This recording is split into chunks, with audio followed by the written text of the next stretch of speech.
Bonjour à tous, bienvenue à notre méditation quotidienne. Quel plaisir de, de pouvoir partager cette parole à tous les jours, le matin ou au moment où vous pouvez écouter ces messages. Et ma prière en préparant ces messages à chaque jour, c'est que ces messages soient une vraie bénédiction pour chacun de ceux qui les écoutent, que ces messages puissent nourrir notre cœur et nous rendre aptes à servir le Seigneur de mieux en mieux, à le connaître de plus en plus et à vivre cet amour et cette joie que Jésus réserve à ceux qu'il aime. Alors, on a commencé cette série de méditations dans le livre d'Apocalypse, les chapitres 2 et 3. Pour l'instant, nous sommes au chapitre 2. Nous avons vu les deux premières églises. Hier, nous nous sommes arrêtés au verset 11. Nous avons vu ce que Jésus avait à dire à l'église d'Éphèse. Et hier, on a vu ce que Jésus a à dire à l'église de Smyrne. Ce sont deux églises qui se trouvent dans la région d'Asie mineure. D'ailleurs, les 7 églises sont toutes dans cette région qui correspond à la Turquie moderne, la Turquie actuelle. Et maintenant, nous allons lire la troisième église, les exhortations que Jésus donne à Jean pour qu'il transmette aux messagers de l'église qui est à Pergame. Je vais aujourd'hui lire la lettre en entier et nous allons nous concentrer aujourd'hui sur le verset 12. Donc, à l'ange de l'église qui est à Pergame, écrit. Voici ce que dit celui qui tient l'épée aiguisée à double tranchant. Je sais que là où tu habites, Satan a son trône, mais tu me restes fermement attaché. Tu n'as pas renié ta foi en moi, même au jour où Antipas, mon témoin fidèle, a été mis à mort chez vous, là où habite Satan. J'ai pourtant quelques reproches à te faire.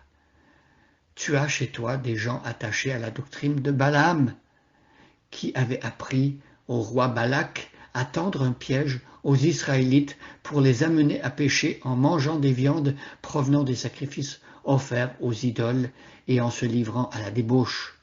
De même, tu as, toi aussi, des gens attachés à la doctrine des Nicolaïtes. Change donc, sinon je viens à toi sans tarder et je vais combattre ces gens-là avec l'épée qui sort de ma bouche. Que celui qui a des oreilles écoute ce que l'Esprit dit aux églises, aux vainqueurs. Je donnerai la manne cachée et une pierre blanche. Sur cette pierre est gravé un nom nouveau que personne ne connaît, sauf celui qui le reçoit. Alors, c'est l'entièreté de la lettre que Jésus donne à Jean pour qu'il la transmette au pasteur d'église de Pergame. Pergame est une ville en Asie mineure également, une ville où il y avait des temples dédiés aux empereurs romains, à 3 empereurs romains. Et donc, c'est au pasteur de cette église que Jésus dit, voici ce que dit celui qui tient l'épée aiguisée à double tranchant.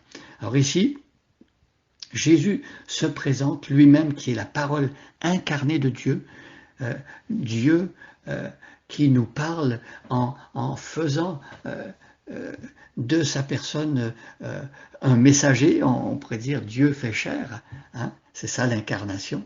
Et donc il n'est pas seulement chair sans apporter un message avec lui. Sa vie est un message, son incarnation est un message, mais Jésus va aussi apporter un message oral, verbal. Il va parler, il va enseigner.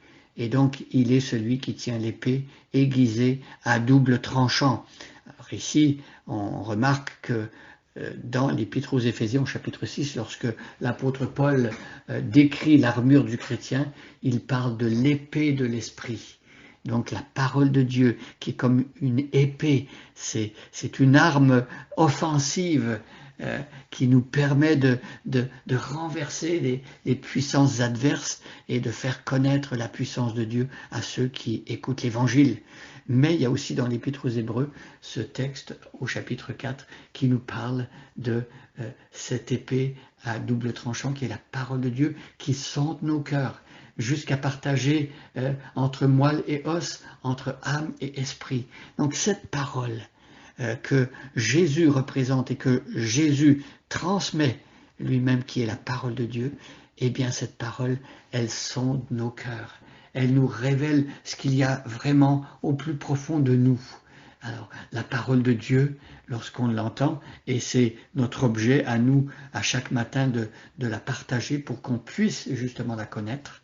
Mais cette parole, elle révèle les secrets de notre cœur. Elle nous fait voir ce que nous n'aurions pas vu autrement. La parole de Dieu est comme un miroir. Et Jésus est celui qui est la parole de Dieu, et il est le dépositaire de cette parole. Et tous ceux qui, à sa suite, apportent la parole de Dieu, dépendent de Jésus qui lui-même en premier est cette parole. Vous savez, cette parole qui, dès le commencement, a été prononcée par Dieu pour créer à partir de rien.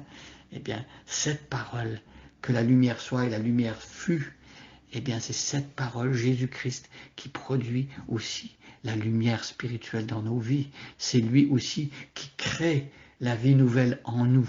Donc, confions-nous en Jésus et soyons reconnaissants de ce que Jésus, en se révélant, se révèle comme cette parole acérée qui est capable de faire une opération chirurgicale dans nos cœurs pour enlever de nos cœurs des choses qui ne plaisent pas à Dieu et nous donner un cœur nouveau. Alors nous remercions Dieu pour cela.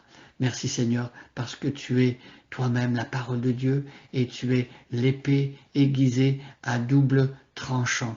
Nous te remercions parce que c'est toi qui départages dans nos cœurs, c'est toi qui nous sépare des choses qui sont mauvaises, qui nous donne un cœur nouveau. Et c'est toi, Seigneur, qui nous montre quand nous nous trompons, quand nous sommes sur une mauvaise voie. Nous te louons pour cela. Amen.